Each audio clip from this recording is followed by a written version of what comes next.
Aurora's leaders got an earful at community forums a few years back when they only brought in white male finalists for the job of police chief in Colorado's most diverse city. So then this week, when Aurora suddenly announced a new police chief, they just decided to skip the finalists and the community forums, and they simply named the new chief. He's a white man. Our Mark Salinger shows us how the community is responding.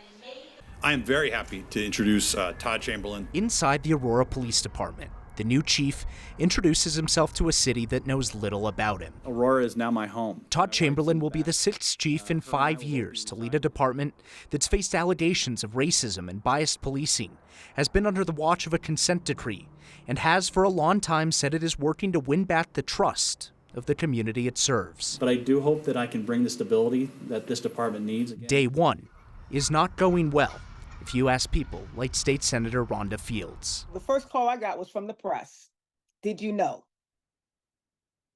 That hurts because me and so many other people are out here trying to restore trust. Chamberlain was chosen as chief without any input from the public. In 2022, the department faced criticism for announcing 3 white men as finalists to lead the department in Colorado's most diverse city.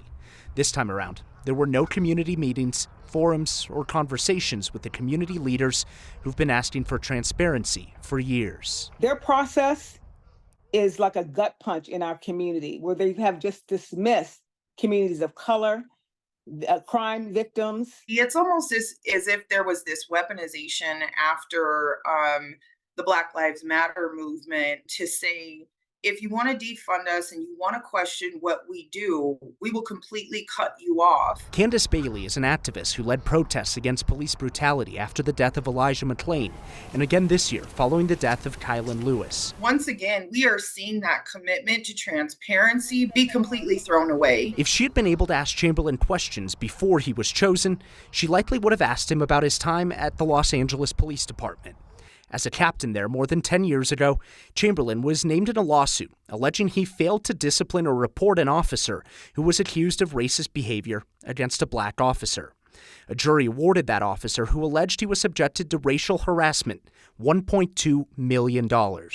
We asked him about it today. For someone in a lawsuit, they can write whatever they want on court paper. All they have to do is say it. They don't have to ever prove it.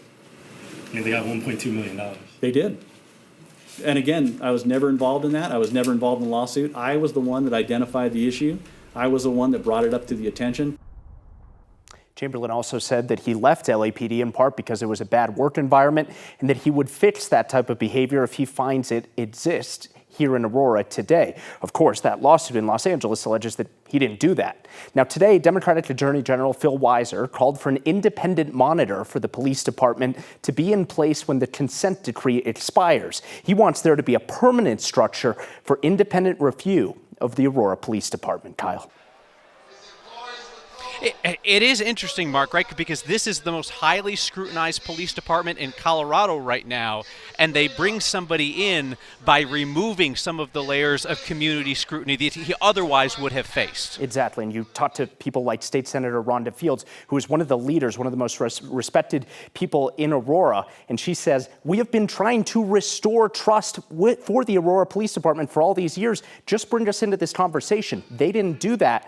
That's the new path that they're taking. Yep. Interesting tack for a department that acknowledges that trust is, in fact, their largest issue. Mark Salinger, thank you for that reporting.